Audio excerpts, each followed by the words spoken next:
स्वामी जी, जो टीचर्स हैं घंटों खड़े रह के पढ़ाते हैं, पुलिस वाले, सिक्योरिटी गार्ड्स, दुकानदार, हमारे जैसे एंकर्स, हम सब लोग घंटों खड़े रहते हैं। इससे पिंडली की मसल्स की जो पंपिंग है वो कुछ कमज़ोर पड़ती है और पैरों में खून जो फ्लूइड है उसके साथ वो जमा होने लगता है।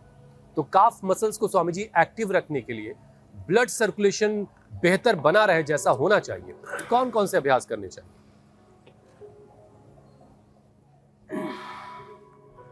तो एक तो मैंने कहा मरकटासन, दूसरा भुजंगासन के बाद देखो सलभासन, शीर्षासन, सर्वांगासन, अर्धहलासन, एकपाद सर्वांगासन, वो अभ्यास। फिर ये मरकटासन के बाद, भुजंगासन के बाद ये सर्वासन, बहुत अच्छे अभ्यास है इसके लिए।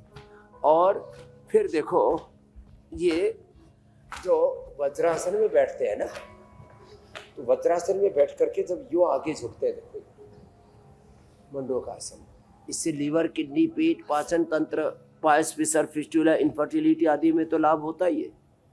ये बीपी, शुगर आदि के लिए और सभी लाइफस्टाइल डिजीज के लिए तो बेनिफिशियल है ही। इससे गैस, कब्ज, एसिडिटी आदि सब दूर होंगे। इससे पिंडलियाँ भी बहुत अच्छी हो जाती है, रिलैक्स, पिंडलियों की ऑटोमेटिक मसाज हो जाती है। फिर एक ही अभ्यास है काफ मसाज, उसको बोलते हैं। ये ऐसे ऐसे, ये खुद भी ऐसे कर सकते हैं, तेल लगा करके खुद भी ऐसे अपने हाथ से अपनी मसाज कर ले, ऐसे एक पे ऐसे, एक ऐसे। फिर देखो एक ये, अब ये सबसे अच्छा व्यायाम देखो, जो आप पिंडलियों का स्पेसिफिक जो मूवमेंट है ना, उसको थोड़ा वॉच करना आप इसमें। देखो मैं थोड़ा जानबूझ करके थोड़ा आधार करके कर रहा हूँ, तो जिससे कि पूरे पिंडलियों की मूवमेंट को देखा जा सके। आपको मशीन की तरह मूवमेंट दिखेगा ऐसे पिंडलियों। तो ये है तो छोटा सा अभ्यास, पैरों को आगे दबाना, पीछे दबाना, आगे दबाना, पीछे दबाना, यो गोल गोल घुमाना। ये दो अभ्यास बैठ करके और खड़े होकर के, यह जो ताड़ासन है ना, ये अप्रतिम है इसके लिए। इसमें भी बहुत ज़बरदस्त मूवमेंट आपकी पिंडलियों में आता है। तो इन सब अभ्यासों के साथ ये उपना जो बांधते हैं पैरों में, और ये जो मड थेरापी करते हैं, लीच करते हैं, श्रृंगी करते हैं, एक्यूप्रेशर, एक्यूपेंचर करते हैं, और ताड़ासन, ये तिर्यक ताड़ासन आदि। और हाँ, जो सूर्य नमस्कार कर पाए तो ये तो हमारी रोज की पावर योग के अभ्यास में भी सम्मिलित है। और फिर योगिक जो कि सामने चलना, पीछे चलना, front end walk, back walk, front end back running, ये सब होगा तो देखो हम भी पिछले 50 वर्षों से 18 घंटे का अखंड प्रचंड पुरुषार्थ करते हैं। इसमें घंटों घंटों खड़े होकर के लोगों से मिलते हैं।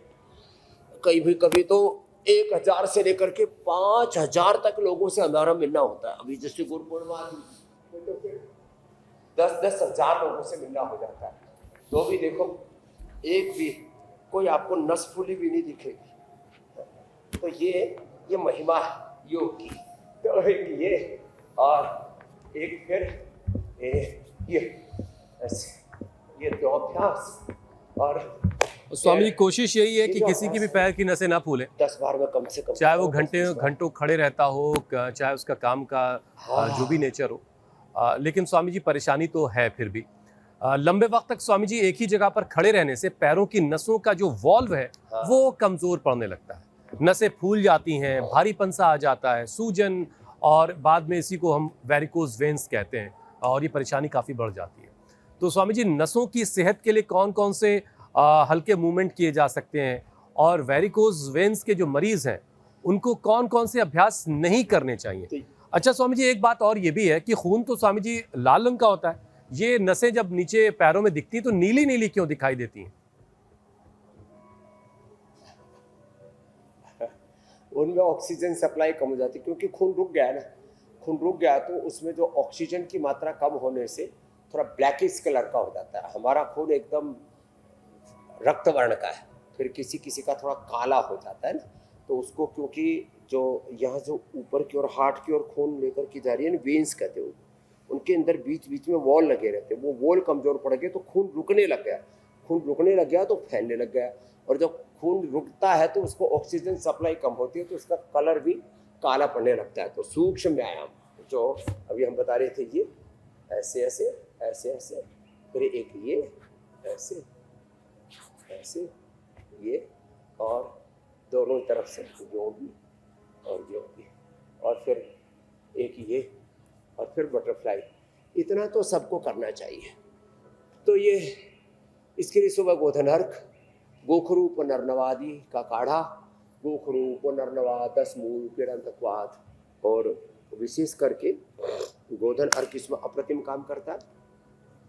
फिर पुनर्नवादि मंडूर खाने के पहले, खाने के बाद चंद्र प्रभा, गोक्षरादि, कैश और गुग्गुल, तीनों, फिर से बोल रहा हूँ, चंद्र प्रभा, गोक्षरादि और कैश और गुग्गुल एक एक ले लेते हैं, और ज़्यादा गरिष्ठ चीज़ें, भारी चीज़ें ना खाएं, और ये जो छोटी छोटी गतिविधियां बताई है इनको तो थोड़ा थोड़ा कर ही दे। क्या लगता है, शीर्षासन, सर्वांगासन, अर्धलासन में क्या लग रहा है? लेट करके इतने पैर उठाएंगे में उठाने, इसमें कौन सा हमने पैरों के ऊपर पहाड़ उठाने के लिए बोला? बहुत से लोग तो पैरों पर बहुत सा वजन नहीं उठाते ऐसे। योग करके जिम आदि में भी बहुत तरह की एक्सरसाइज होती है, और योग फिर पैरों को उठा करके, और फिर बहुत तरह के लोग कर्तव्य करते हैं। तो हम तो वो सब करने के लिए कुछ बोले ही नहीं रहे, तो जो भी जितना कर पाए तो बिल्कुल सिंपल एक्सरसाइज।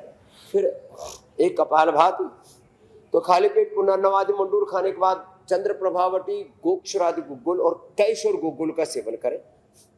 जो कल आप बता रहे थे गिलोय, अप्रतिम। ये गिलोय जो है, एक तो कपालभाति, एक ये अनुलोम विलोम, ये बड़ा अद्भुत है। और खाली पेट लहसुन जरूर खाएं। लहसुन ये सब प्रकार से ब्लड का प्यूरिफिकेशन रखता है, और आर्टरीज हो, वेन्स हो, कैपिलरीज हो, सबको एकदम साफ सुथरा रखता है अंदर से। हाँ, अब जब आप एक दिशा में ज़्यादा खड़े रहते हैं, तीसरे मैंने बोला front walk, back walk, front running, back running, गतिविधि तो जरूरी है, बिना गति के तो दुर्गति तय है। इसलिए देयर इज नो ऑप्शन, कोई दूसरा विकल्प नहीं है। एक्सरसाइज का तो कोई विकल्प है ही नहीं, इसलिए लैस फिजिकल एक्टिविटी से तो आपको बचना ही पड़ेगा। इसीलिए कहा जाता है स्वामी जी, डोंट्स है, जीवन चलने का नाम, चीजों से बचोगे।